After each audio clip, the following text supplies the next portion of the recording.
అందరికీ నమస్తే. ఈరోజు అభ్యర్థులందరూ కూడా కోర్ట్ ఎగ్జామ్స్ పై పడ్డారు. కోర్ట్ నోటిఫికేషన్ త్వరలో రాబోతుందండి.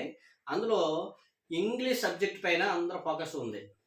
ఎందుకంటే గ్రూప్ 2, గ్రూప్ 1, కానిస్టేబుల్స్ అందరూ ఎగ్జామ్స్ రాసి రెడీగా ఉన్నారు. వాళ్ళందరూ ఇప్పుడు కోర్ట్ ఎగ్జామ్స్ మీద ఫోకస్ చేశారు. కాబట్టి ఇందులో మనకి కీ రోల్ ప్లే చేసేది ఇంగ్లీష్.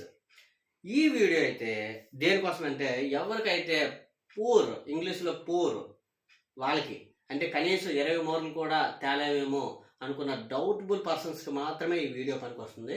ఏమంటే చిన్న ఐడియా, ఏం చదివితే 20 మార్కులు ఈజీగా తేవచ్చు.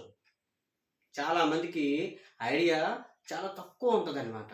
ఎందుకంటే కొన్ని అంశాలు ఉంటాయి అందులోని, కొన్ని టాపిక్స్ అవి చదువుకుంటే మీకు ఈజీగా ఉంటుంది. At the same time score కూడా 20 మార్క్స్ అబవ్ మనం చేయొచ్చు అనమాట. అవే చూడండి. ఫస్ట్ మనకి parts of speech.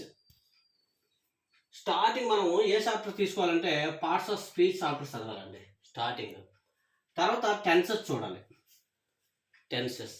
Next voice అంటే active voice, passive voice. Speech అంటే ఏంటమ్మా డైరెక్ట్ స్పీచ్, ఇండైరెక్ట్ స్పీచ్. అదేవిధంగా క్వశ్చన్ ట్యాగ్స్ మనం చూడాలి. ఈ లాస్ట్ డిగ్రీస్ ఆఫ్ కంపారిజన్లో 3 మోడల్స్ ఉంటాయి.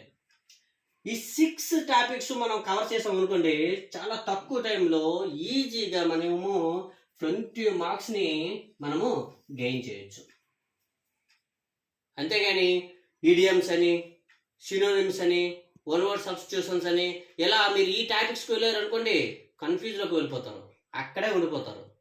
సో ఫస్ట్ ఆ టాపిక్స్ జోలికి వెళ్ళకండి. ఫస్ట్ మీరు ఏం చేయాలంటే parts of speech, tenses, voice, speech, అదేవిధంగా question tags, degree of comparisons. ఈ 6 టాపిక్స్ ఎవరైతే ఫస్ట్ కంప్లీట్ చేస్తారో వాళ్ళకి కాన్ఫిడెంట్ వస్తుంది. తర్వాత మిగతా టాపిక్స్కి మనం వెళ్ళవచ్చు అనమాట. ఇది నేను ఇస్తున్న సలహా అండి. ఈ సలహాను పాటిస్తే మీరు ఖచ్చితంగా you will get good marks in court examination. Thank you for watching.